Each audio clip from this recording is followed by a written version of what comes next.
The confirmation of Alexei Navalny's death by his team has sent shockwaves throughout Russia and the international community.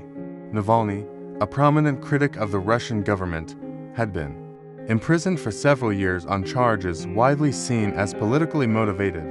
His sudden death, reportedly due to complications from a hunger strike he initiated to protest his treatment in prison, has raised serious concerns about human rights and the rule of law in Russia.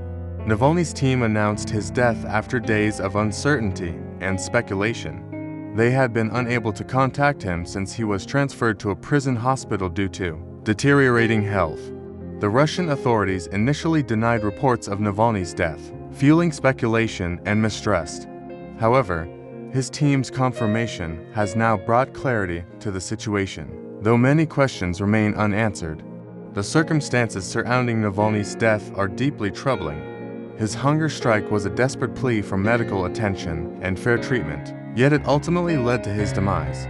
The Russian government's refusal to provide adequate medical care to a political prisoner highlights the arbitrary and oppressive nature of the regime. It is a stark reminder of the dangers faced by those who dare to speak out against the Kremlin's authoritarian rule. Navalny's death has sparked outrage and condemnation from leaders around the world. Governments and human rights organizations have called for a full investigation into the circumstances of his death and for those responsible to be held accountable.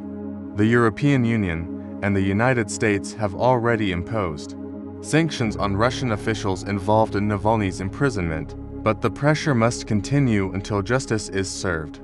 The loss of Alexei Navalny is a tragedy not only for his family and supporters, but for all those who believe in freedom and democracy.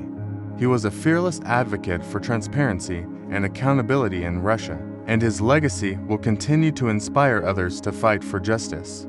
As the world mourns his passing, it must also redouble its efforts to support the cause for which he gave his life: a free and democratic Russia where human rights are respected and upheld.